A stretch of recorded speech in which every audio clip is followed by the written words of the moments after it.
listening to the Heroed Out podcast. To find out how to hear the latest episode or to connect with us, please visit heroedout.com. There you'll find ways to donate and share your story. Consumer discretion is advised. Welcome back to another episode of the Heroed Out podcast. Here with a special guest, Brittany, also known as Lady Pew Pew. If you want to go ahead and introduce yourself and tell us a bit about you and your journey. Well, my name is Brittany. My Instagram handle is Lady Pew Pew. Been involved in firearm industry for a couple of years now, and teaching and everything, something that I found passionate about, and former law enforcement officer. Yeah, how long were you in law enforcement? Civilian and sworn, a total of about 10 years. I was sworn for 6 years. Gotcha. What was the reason for going into law enforcement for you? Was it like family involved or? No, I actually had no family involved in law enforcement whatsoever. Me personally, I have a fascination with human behavior, and I felt like being a psychiatrist was just too much schooling. Right. So where's the other best place about seeing and observing human behavior? Like the criminality aspect Absolutely. of it, right? Like you probably like the serial killer stuff then. All about it. The documentaries. Absolutely. Criminal Minds is my favorite TV show. Which is weird because there's a lot of truth to those shows. Actually, You know? a lot of those episodes are from true story. They just add all that dramatic Right. to make like a Hollywood fit. Make a production out of it. Absolutely. Like I Googled that. Like, hey, are any of the episodes accurate? Most of them are true stories.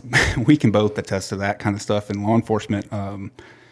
You know, so many of the stories that you couldn't make them up if you wanted to. You can't make it up. You couldn't. can't. You always follow your stories with, I can't make this up. Right. You just can't. Like I wish I wrote down everything when I started because I would be able to write a book and sell the fiction. For real section. though. Yeah. For real though. It's so true. Yeah. So that's cool. How did you get your start in law enforcement? Like obviously that was your attraction, but where'd you go? Well, in 2012, while I was in college, actually, after I graduated from college, got my criminal justice degree, I was a community service officer at a local police department, Central Florida. So community service officers, they're kind of like the glorified paper pushers. We would respond to literally all the over with calls, thefts, burglaries, Traffic crashes. that kind of stuff, everything. We would respond to even a lot of the over with domestic violence. yeah. Oh, wow. Even as long as we knew that there was no subjects Right. there, they sent us theirs anyways, just to get the paperwork. That's what I did. Yeah, that's a good, foot in the door for the people that couldn't get in sworn. Like there was probably during that time a shortage of positions open in law enforcement. Yes, I was actually doing that while I was going to the police academy. Yeah, which is not the case today. No, it is not. Yeah, I did a very similar path. I just did communications before I went into law enforcement. Yeah, So that was dispatch. so that was my stepping stone too. Yeah, and I knew a lot of sworn officers that started dispatch and then even community service officer and then over to sworn. That was just the path that you took. Right, that was kind of like you're paying your dues almost. Yeah, exactly what it was. And then so you then became sworn through the state, right? Yes, I went to the police academy, got my certification, and I went to Jacksonville and started working with the Department of Agriculture. Now, did you do your academy through the state, or was that through a local college? Local college. Okay, because I know a lot of state agencies make you do their own thing. Oh, yeah, no, it was all the same stuff. Gotcha. As long as you had your certification, it's all the same stuff. Right. So then that was the Department of Agriculture. Department of Agriculture. So it's kind of similar to Florida Fish and Wildlife. Gotcha. So they do the marine side, we would do the land side. Yeah, because a lot of people probably hear that, I'm not familiar with it. It almost sounds like the cow cops in Yellowstone, right? That's actually exactly what it is. Right. We would actually go through a lot of the semi trucks that bring in all the produce and the trees and the animals that come in and out of the state and make Almost sure. like state customs. Yeah. Yeah, Gotcha. it's pretty much exactly what it is. So we Sounds would terrible. actually it was very interesting. Really? Yes. Were you at like weigh stations most of the time, or? So it's an inspection station. We would actually be right before the weigh stations. So that weigh stations were with DOT. And we would just be right there at the inspection stations, and we would make sure that they're not bringing any kind of outside produce or animals without proper health certifications to make sure that it didn't actually infest our Right. crops and our animals here in the state of Florida. Yeah, spread disease or Yep, whatever, right? That's cool. Did they use those big X-ray machines? No. Like with the trailers, really? No, actually, it was very weird. We would inspect a lot of the animals. It was actually the coolest thing. An exotic animal trailer came in one day. It was like the Tiger King came white in? tigers and Oh, shit. giraffes. It was so cool. Donkeys. It was the coolest thing ever. That was my favorite part of the job, actually, just going and petting the animals Right. as long as I could. All about the animals. Right. Love it. And even any livestock trailers that would actually bypass the station, we would actually have to run into our cars, race them down, and pull them over down the road because it's a misdemeanor to actually bypass it. Right. Nice. And then from there, you transitioned out of that into a local department, right? Correct. Yeah. Correct. What was the reason for that move? Relationship, actually. Okay. Like physical relationship, like a personal relationship. Yeah, with somebody? personal Gotcha. relationship. The person that I was with at the time lived in Central Florida, and there were reasons that I kind of wanted to leave that agency, which is unfortunately true from any other agency that you actually work with. It's admin, you know, Right. and it just seemed like an easy move for me. And I was able to get into a local agency. Was that just because, like, when you were transitioning, there wasn't anything in the new location for the agency, or were you just done with it all No, together? okay. So, true story, right? Can't make this stuff up. Yes. There was a coworker of mine who had pulled over a livestock trailer that had bypassed the inspection station. John Dutton would be pissed. Sorry? John Dutton would be pissed. Yeah. I've never seen Yellowstone. So Oh my God. Oh my God. You're fired. And, you know, coworker pulled him over, stopped him, and everything like that. So it was a livestock trailer of cows, right? But it wasn't cows to be slaughtered or anything. I think they made like milk or something like that. And they have to have their specific health paperwork. The driver had a suspended license. There were 2 of the cows that were actually deceased on the trailer. Oh, Jesus. They didn't have health paperwork or anything like that. Literally everything about the stop was arrestable, things being revoked, like all over the place. They ruined the whole book. Absolutely. Right. My supervisor at the time told my coworker to just let him go. Wow.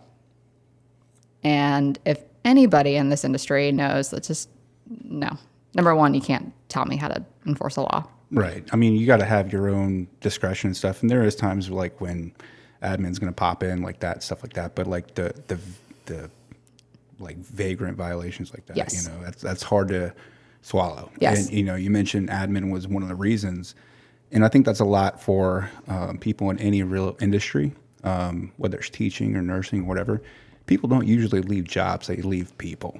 Yep. You know, getting out of an industry into something else is something different. But when you're going from, you know, doing the same thing to doing the same thing somewhere else, that's people. There's an internal issue. Absolutely. Completely agree. So as soon as I heard all of that, that did not sit well with me. Right. I mean, it only worked out that I was planning on leaving anyways because of my relationship. But Yeah, it's- stars aligned anyway. So, Correct. you know, thank God.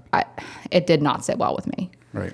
And So you wanted to change of pace. You went to the local cop. Then you went to the blue. I went to the blue. All right. And how was that? Was there for a little less than 5 years. Right. I mean, at the end of the day, I truly did love my job. I was able to connect with a lot of different people, which is something that I love to do. I was able to connect with a lot of, you know, victims, complainants that they just always felt that they weren't being listened to, and they always felt like I was listening, and I was doing everything above and beyond that I possibly could. Going from that cow cop aspect to the city cop thing, what kind of stressors did you have that were different? Like, how did the job change, you know, the stress wise? Oh, goodness. So when I was with the Department of Ag, we went from days to nights every month. That was stressful, super stressful on the body. It was more regulation. It was more database stuff. So I really wasn't enforcing too much. But then when I went to being a city cop, it's, your traffic stops, your calls to service and everything like that is two completely different things. Yeah. Yeah. I mean, I've compared it before and I hate to do it, but it's almost like being in war. If you're a cop on the street, you don't know. I mean, obviously as an ag person, the threat's still there, but you probably don't feel it as much. No, not at all. Right. No, not at all. Even a lot of the truckers that we would talk to, they were always so nice. They would come in, they'd make sure their paperwork is in line. I don't want you to take them off the road. Exactly. That's how they make their money. And Right. they make over six figures. They're like, nope, I want to make sure everything's good to go. I'm back down on the road. But, you got your 12 hours of you have no idea what's going to happen. Completely different beast. Oh, yeah. Completely Absolutely. different beast. Obviously, you dealt with stress there. So what are the things that you liked as a city cop versus the ag cop? That's a very good question. Yeah, they're totally two different things. Totally different. I mean, at the end of the day, it turned into the same thing. Right. It turned into the same thing. You got to do what you need to do, and you're being told sometimes to go against what you would believe in. Yeah, foundationally, I think that's hard, and people look at cops like, oh, they have all this power, but really, it's very few people in the department that hold that power. Correct. And there is results of that, just like with elections. Elections have consequences. So does appointing somebody to admin. Like, there's going to be consequences, whether good or bad. No, well, not much appointing. Well, yeah, promotional. Grooming, Grooming. self-selecting and that kind of thing, not really voted on necessarily. So what are some of the things that you utilize to reduce that stress? Fitness, Right. nutrition.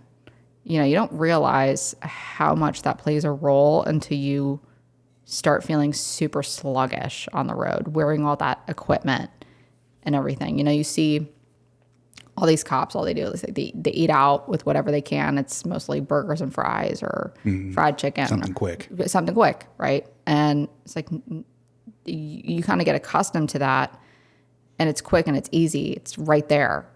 Number one, you're spending way too much money.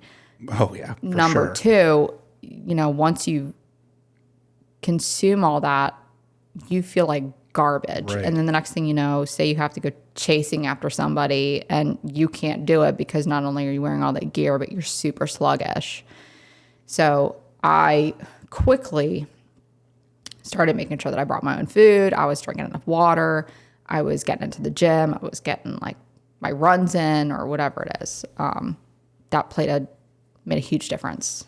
Yeah, for me dealing with stress, fitness and nutrition, was a big part of that for myself. Being on nights for a long time, like you had to focus on something. Like if you just sit there and chew tobacco all night or whatever, Oh my goodness! you're gonna eat yourself till you're fat. When I was on nights, I didn't even have an appetite. Right. I didn't even eat. I would eat before I would go to work. I would drink coffee all night long because that's what's open. Right. And then I go to sleep when I go home. So that it's at least 12 hours. I'm not even eating anything. Right. I mean, even dealing with like I said, the stress of being on nights, like for you, it was probably even a little bit less than some people that have kids. Like you don't have any kids, but you still felt that pressure, like with your family life. Oh, absolutely. Your social life, that kind of stuff. Oh yeah, absolutely. I would even, like my husband at the time, he really didn't like me being out while he was sleeping. Right. He really just wasn't comfortable with me being in law enforcement, not because I was a woman in law enforcement, but because he knew of all of the things that could come about with it. Sure. And even if I wanted to try and do something the next day, which would be my day off, but I would wake up after 3 hours of sleeping. And so I have the actual day. So I'm not getting any sleep. I have no appetite. Like everything's just going downhill. Yeah, I did that for a long time doing the shift work. And like, if you're on nights and you work 12-hour shifts, the next day for me was like a throwaway day. Yep. Like even if I got up 6-7 hours later, like I feel like dog shit. Yep. Like I'll go do the family thing, go to the beach, whatever. But I'm really just there, with a mask on. Yep. You're groggy. Yeah. You're foggy. It's not fun. No, yeah, absolutely. And then, people throw kids into the mix on that, and it's just like, man, that's not sustainable. To me, it's not. Like, No, it I wore couldn't on you even for a long time. imagine. I could not even imagine, especially if I had kids. Yeah, like some of the guys I know that get off at 6 o'clock in the morning, and then they got to stay up after their 12-hour shift, go drop their kids off at school. They don't open until 8 o'clock, and then Right? you got to pick them up by 2. And when do you sleep? Excellent question. I don't know how they do it. Yeah, it's tough. That's one challenge, and then of course you have different challenges than me and Nick have had in law enforcement, being a female. Yes. I'd like you to speak on that a little bit. To speak to those that we can't talk to because I don't really know. I feel like I didn't really get a lot of the, you can't do it because you're a woman. Mm-hmm. Even though they might have thought that, it was never verbalized or shown in any kind of way. But as a female, you want to still try and prove yourself, right? So you kind of almost lose your personality. Is it like a chip on your shoulder, like a more, obviously it is a male-dominated type of culture. Is it like a chip on your shoulder trying to like equalize? I don't think it's a chip on your shoulder. I think it's more of putting up a persona. Gotcha. You're putting on a face. You're wearing a mask. Right. And it just got to the point where you would lose that part of yourself where like you couldn't even differentiate between you and the cop. Right. And like even like my husband and I at the time, he'd be like, "Oh, you're cop, Brittany. I don't even want to deal with you right now." Yeah. And I'm like, I've talked about that in episodes before where like I had a hard time separating the two. I thought I was good at it, and I was not. Yeah. Not even in the slightest. It's easy to get lost in it and not see that when you're at ground level, but everybody else, you know what I mean? Oh yeah, everybody else. And even now that I'm out of it, everyone's realized the difference in my personality. Oh yeah. I'm happier. I'm like more bubbly. There's peace. Like I think I sought that for a long time. Like I missed out on that and I didn't know it at the time. Like I thought I was having the greatest time of my life, but I wasn't peaceful. Right. Yeah. So, I mean, obviously internally, those are challenges, but what about like people on the road, like dealing with suspects and stuff like that? What kind of challenges did you have there? Oh goodness. It was always they would hit on you, cat calls. Oh, I'm sure, especially with the truckers. Actually, never with the truckers. Really? Yes. Oh, don't go to the truck stop then.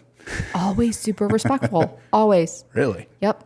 Wow. Dealing with it as a city cop was much different. I wouldn't even wear makeup to work because I wanted to make sure that nobody would see me as a woman, which is like, why not?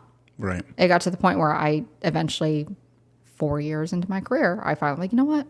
No, I'm a girl. So what if I'm in a male-dominated profession? Oh, absolutely. I'm a girl. I can't imagine being that. Like the only thing I can even compare that to is like you watch a movie, the Ben Stiller movie with he's a nurse, right? And then his family's making fun of him because he's in a female dominated industry, So that's the only real comparison I can think. But that's a comedy movie. I have no part of that, Right. So. I used to use it to my advantage. So I would make sure like all these men that I'm working with and they get agitated and they want to puff out their chests and they want to like be the bulldogs on scene. Right, like, okay, you got it, alpha guy, chill. I got it. Let's chill. We can talk. It's okay. Awesome. Did you ever feel, especially having to arrest a bigger guy or anything like that, like you were more vulnerable, or did you typically have backup there? Or? I always had backup, and even with the squad that I had for the majority of my career, they were always super supportive. Mm-hmm. Not just because I was a woman. That actually didn't even play a part. It was just because we were always there for each other. Didn't matter what it was. Well, for. it was a small department too. It was my squad. Right, honestly, right. It had nothing to do with the department. It was the people on the squad. Just like you said, it's people, right? Yeah, it's definitely people. Because I went to another squad and there was none of that. Nice. What made you decide to leave public service? I know we've talked off camera before, and like with me, I was there for probably 2 years too late. Like I made a decision to leave a long time ago, and I just had that fear of leaving, like devil you know versus the one you don't. Oh yeah, Man, I've talked to people about it too, and we've called it Stockholm Syndrome. It is. It is. It's exactly what it is. And I think it was me personally. I've even had this conversation. Why can't you leave? Just find something else to do. It's safer. You'll get more money. Whatever it is. I always wanted to make. You know what? This is the career that I picked, and I can do it. I want to see it through. But it was just making me miserable. Yeah, there was a sense of pride for me too. Like, I've been through so much. Like, I busted my ass to get where I'm at. I've been pepper sprayed, tased, and went through the whole gauntlet. The whole thing. I even looked at going to another department, and I applied for another department a couple of years before I left.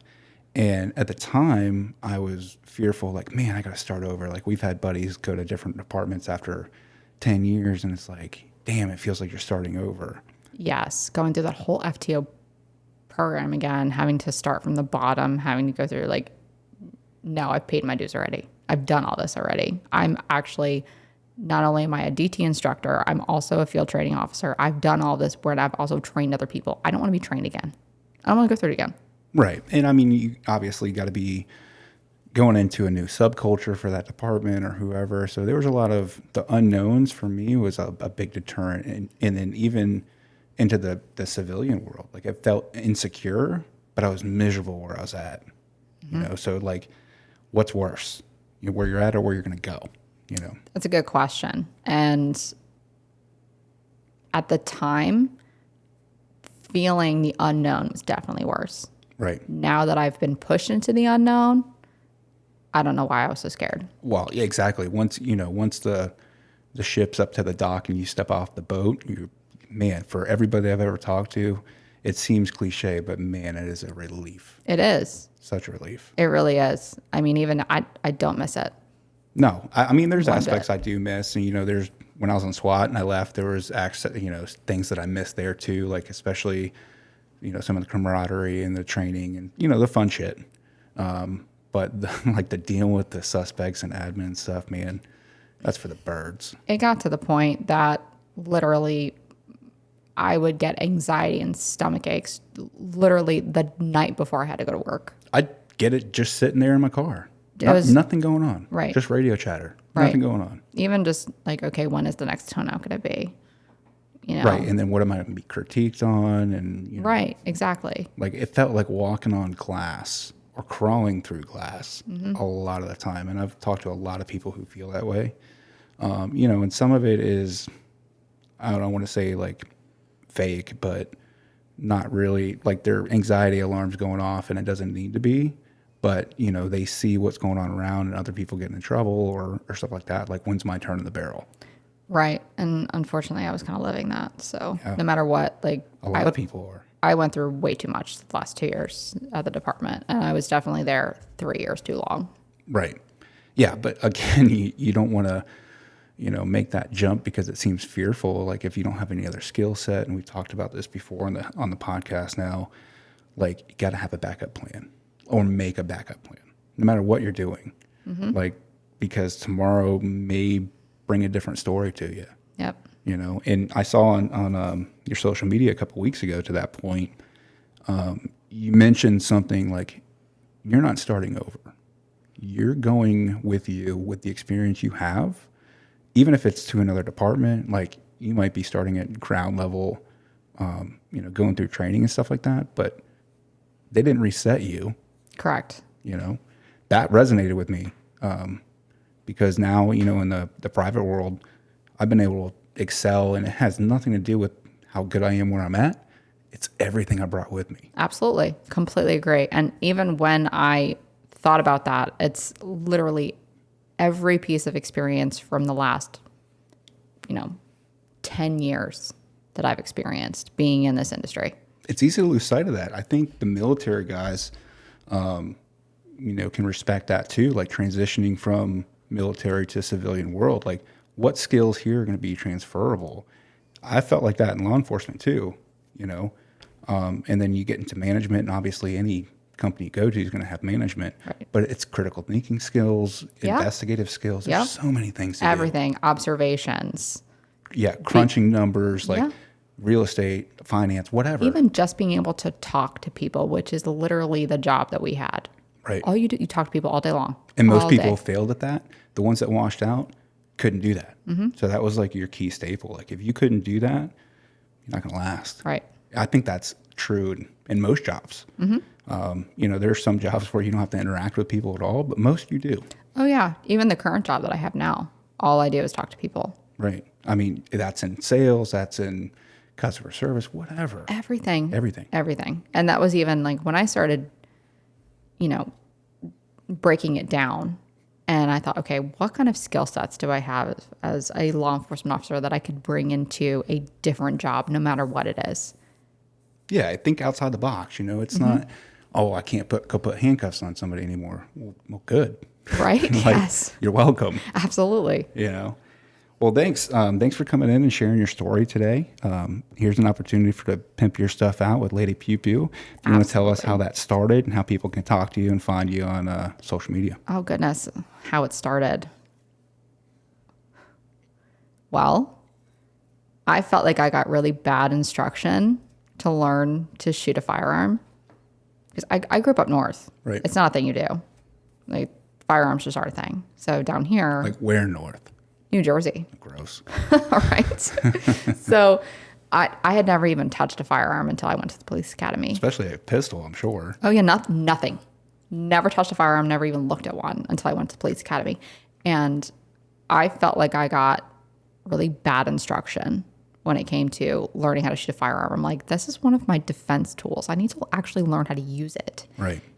So, Kind of like part of your craft now. correct. So I went and got my own instruction on how to be an instructor. So I have now learned to adapt to that, and not only just learning how to use a firearm, but also women with firearms. Because women in firearms, a lot of them now it's growing. It is growing.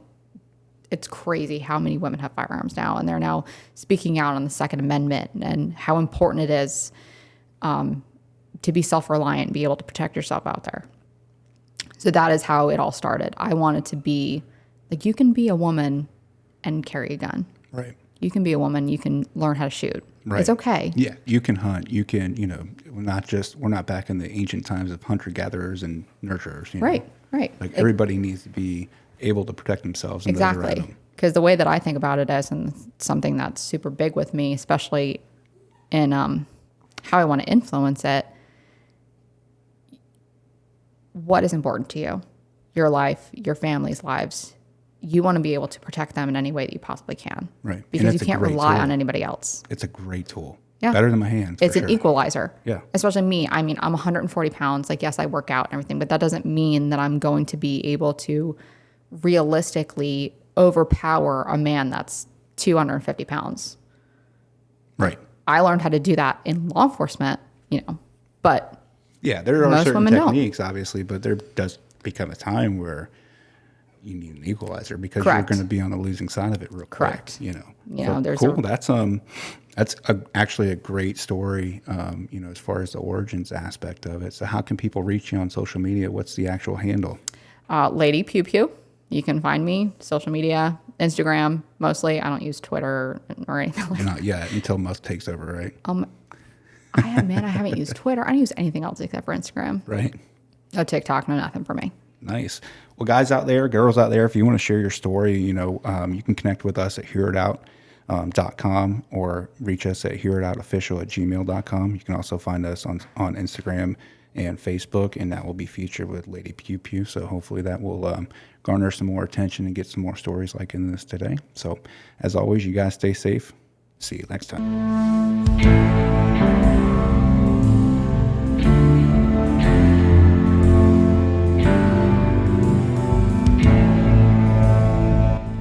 Thanks for listening to the Heroed Out podcast. For the latest news and episodes, be sure to visit us at heroedout.com or on our social media. Be safe out there, heroes.